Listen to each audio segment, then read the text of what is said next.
Time now for sports on 104.7 The Cave. Here's Ned Reynolds. Mike, the intern, Ned Reynolds, Thursday morning. Let's talk baseball. Playoffs so far, your thoughts? Well, there will be no games today. Yeah, everyone gets day off. These were all sweeps. Now, when you have a best-of-3 series, that's hardly uncommon, but each team won the first 2 games of the series, so it is all over in the American League. The Texas Rangers going to Florida, beating the Tampa Bay Rays 7-1. The Rays are punchless. Something wrong with that team. They started out so well, almost appeared to be indomitable, and perhaps going to win everything. They fold in 2 games. Okay, that's Tampa Bay. They're out of it. The Minnesota Twins, who are not a heavy-hitting team, blanked the Toronto Blue Jays 2-0. That is the final score, 2-0. And the first run of the game hit by Carlos Correa. It was a base hit with the bases loaded, and 1 run came in. The other came in on a double play. Doesn't count as an RBI, but it does count as a run, obviously. And Minnesota gets the wins in this one, 2-0 over the Toronto Blue Jays. Toronto, I don't know what happened to them, but they also went through a power diffusion in that series. Now, in the National League, this is a pretty interesting situation because you have the Arizona Diamondbacks going into Milwaukee. I thought the Milwaukee Brewers were a dark horse for the World Series because their pitching is so good. But it didn't last. The Arizona Diamondbacks beat them by, they get into the situation, beat them 5-2 last night, and Milwaukee had any number of opportunities to break this game open. Bases loaded, 1 out in the 7th inning, couldn't score. Bases filled again in the 9th inning, couldn't score. That's been the problem with the Brewers. Yes, they won the National League Central Division title, but they didn't come through with the big offense. 5-2, the Diamondbacks go on now to meet the Dodgers. And in the National League, is there anything in sports more raucous than Philadelphia crowds? My goodness, you get a winner in Philadelphia, and those fans are on the bandwagon in every imaginable capacity.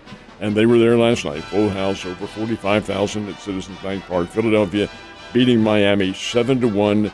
Aaron Nola, who is All-American at LSU and will be a free agent at the end of the season, gets the victory in this one. Philadelphia got a grand slam from Bryson Stott. Now you're saying, who in the world is Bryson Stott? Well, he was one of the top draft choices in 2020 from Nevada, Las Vegas. Philadelphia got him in the first round, paid him beaucoup bucks, and he has come through. He's been just a very, very good, solid player.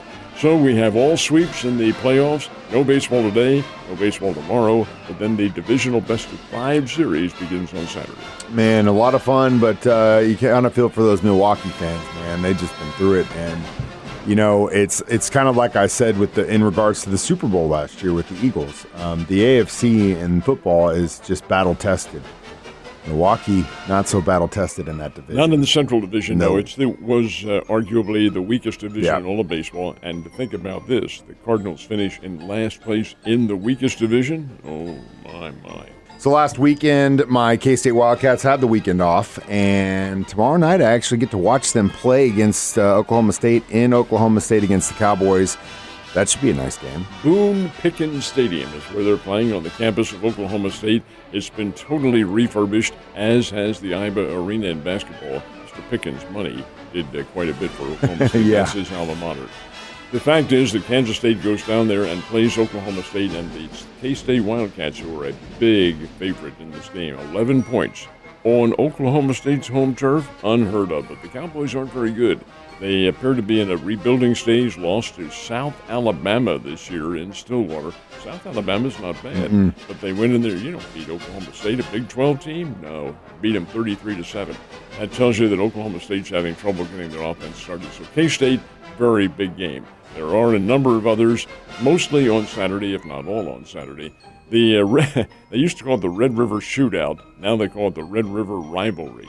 Well, this Red River rivalry is in its final year in the Big 12. It continues, at least we think it does anyway, when both teams move to the SEC next year. Oklahoma versus Texas. They played every year. It's a great region. It's not just a regional rivalry. It is a national rivalry. Yeah, at this point. Play in the old Cotton Bowl on the Texas Fairgrounds in Dallas. They'll have 75 1,000. And they split the crowd. Have you ever seen it, Mike? In person, no. On TV, hell yeah, a million times. Red on one side, orange on the other. It's really it's a classic. Texas, both teams are unbeaten. Texas is a 5-point favorite going into this one. A little surprised at that margin. So I think I may have told you this yesterday, but looking for the spread on the LSU-Missouri game. And the spread came out, the bookie had Tigers by 6.5 points. Well, that's a big help. They're both the Tigers. Which one are you talking about? Went through all the stats. It never mentioned the one till we got to the color. And it was the purple Tigers, which are LSU. They're a favorite by 6 over Mizzou. Should be, I think, a pretty good game, and I wouldn't sell Mizzou short of this. I wouldn't either. Alabama goes to Texas A&M late Saturday afternoon. And Bama, a 2.5-point pick. Texas A&M has been up and down. Their offensive coordinator there is Bobby Petrino. Arkansas playing Ole Miss on Saturday night. Ole Miss is a double-digit favorite, 10.5 over the Razorbacks. Notre Dame has an interesting game in Louisville, playing at the they've renamed it. I'm not going to go into what the new name is, but they have the Louisville Cardinals have a new name for their stadium. Notre Dame goes down there, and Notre Dame is favored in this game by 6 over the Louisville Cardinals.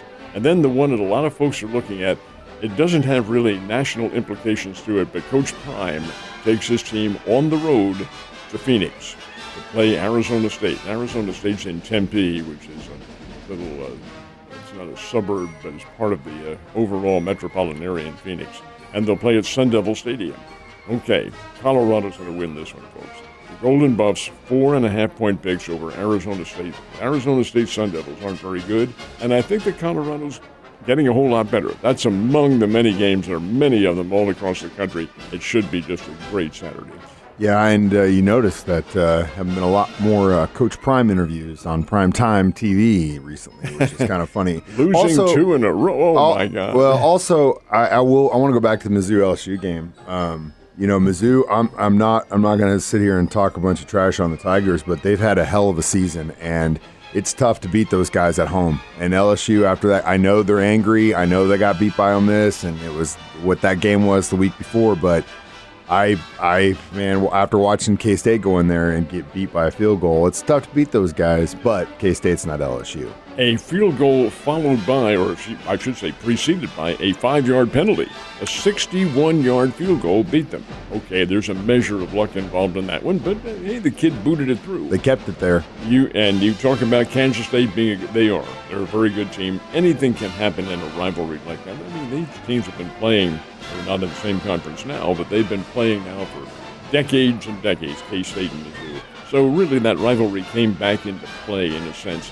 The knock against Missouri hasn't played anybody other than K-State. Memphis and I've forgotten who the 1AA team. Oh, South Dakota. Mm-hmm. South Dakota beat North Dakota State. South Dakota's not bad, but you can compare all these teams. I think Missouri gives LSU a very tough time. I do too. Maybe beats them. So now that a lot of those playoff games have been swept out, there are a lot of fan bases, including some locally, that are just, okay, baseball's over for us, and good luck to you, and hopefully you win a championship. I don't really care. So most people, at least locally, are probably paying attention to what teams are going to be doing in the free agency, the Royals, the Cardinals.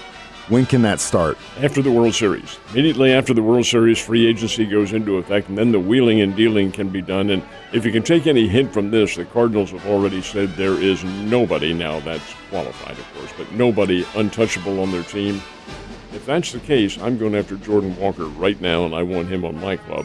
And the same with Nolan Arenado. Now, keep in mind, they're not going to trade those guys. Paul Goldschmidt, who becomes a free agent after the coming season, 2004 or 2024, I should say, he may in fact fall into that category. But there are going to be a number of changes because Marmol and the front office were not happy with some of the players and their attitudes, especially early in the season. I think many of them calmed down. But hey, there are going to be a number of changes in Big League Baseball during the offseason, the hot stove league, so to speak, between mid-November and then probably mid-February. So you got a little bit more time to wait. But like they always say, there's always next year. All right, we did talk about how the pitch clock made the game faster by kind of a lot, and how that also increased things like stolen bases, which is, again, a very exciting thing, and made offense a little bit more exciting. The game itself, got quicker too, right? Well, it did. Overall, you see speed. Speed is the killer in all of sports. The Atlanta Braves, who had 104 victories this year and played the Phillies in the divisional matchup, have a really fast team. Ronald Acuna, for instance, 40 home runs, 60 stolen bases. You mentioned the stolen bases. That's one of the keys.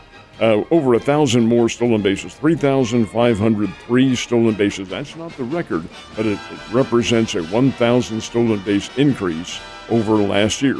And it does indicate two things. The pitch clock had a major effect on that, as did the relatively minute shortening of distance between second and first base. And we're talking about inches as opposed to feet. But the fact of the matter remains, the game is quicker. You have faster athletes who are challenging. Watch some of those defensive plays in the outfield. They are absolutely unbelievable what some of these guys come up. That used to be brilliant, sensational catches back in the old days. Now, many of these fielders are making that look routine, diving and making just backhanded catches and so forth while sliding. It's really very entertaining to me, and I think exemplary of the physical abilities of many of these players. And if you want new fans, it's the only way you're going to get them. Speaking of baseball, got a little bit left to play at Hammons Field. When's that going to happen? It's going to happen on October the 19th. Now, this is later in the year than it normally is, but October 19th is Battle for Bell. We've talked about it before. For the second straight year, it's going to be 2 games with 4 teams, and not just the 2. It was always Missouri State and Drury. Well, those 2 are still going to play on Thursday night, I beg your pardon, October the 19th. But it's preceded by a noontime game between Baptist Bible College and Evangel. So it's a 4-team, 2-game matchup called Battle for Bell. It's all a benefit for the late Howard Bell and the ALS Foundation at Cox South here in Springfield. ALS, folks, is a myotrophic lateral sclerosis, a.k.a. Lou Gehrig's disease. It is incurable. It is eventually fatal, and it's just a horrendous malady that befalls many people. There is no cure, at least there's none now. This is money that goes to the research and maybe the development of better implements to handle people who are affected by ALS, and eventually to come up with a reason why it happens and a cure to it. That, somewhere in the offing, that will be the case. But it's October 19th, Hammons Field, 2 ball games, one at noon and one at 6:30. The 6:30 game is the Bears and Drury. 2 weeks from tonight. Get your tickets, Ned. Have a great Thursday. I'll see you tomorrow.